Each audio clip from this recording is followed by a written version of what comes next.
Kalau itu Kata-katanya dong buat 6 bulan terakhir ini apa? kayaknya kalau satu kata tuh mungkin rungkat ya. Waduh.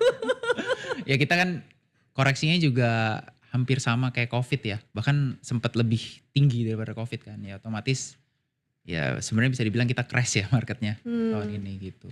jadi 6 bulan terakhir ini nampaknya memang menjadi ujian begitu ya? Iya, ujian Ujian. buat para investor saham ya. Terus tapi kalau menurut kamu sendiri, selama 6 bulan terakhir ini ya, Heeh. apa aja sih faktor-faktor yang mempengaruhi situasi akhirnya dinamis banget gitu ya situasi Mhm. market kita? Iya sebenarnya banyak sih ya, mungkin yang pertama itu kan MSCI ya, karena kita katanya mau di-downgrade lah dari MSCI gitu, itu jadi trigger pertamanya.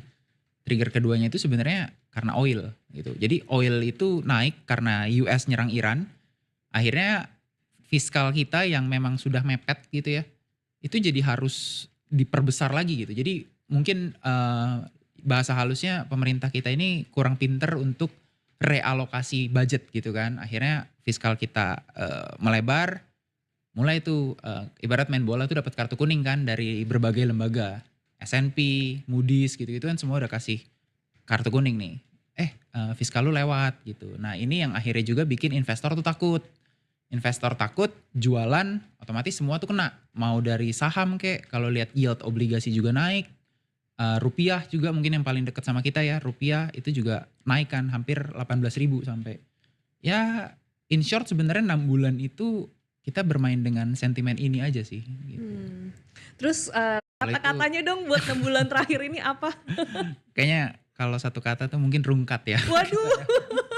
Ya kita kan koreksinya juga hampir sama kayak Covid ya, bahkan sempat lebih tinggi daripada Covid kan. Ya otomatis ya sebenarnya bisa dibilang kita crash ya marketnya tahun Mmm, ini gitu. jadi 6 bulan terakhir ini nampaknya memang menjadi ujian begitu ya? Iya, ujian Ujian. buat para investor saham ya.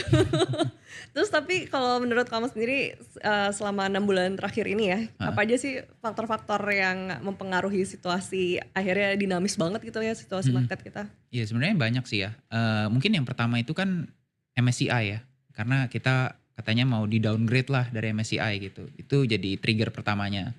Trigger keduanya itu sebenarnya karena oil gitu. Jadi oil itu naik karena US nyerang Iran, akhirnya fiskal kita yang memang sudah mepet gitu ya, itu jadi harus diperbesar lagi gitu. Jadi mungkin, bahasa halusnya pemerintah kita ini kurang pinter untuk realokasi budget gitu kan. Akhirnya fiskal kita, melebar, mulai tuh, ibarat main bola tuh dapat kartu kuning kan dari berbagai lembaga, S&P, Moody's gitu-gitu kan semua udah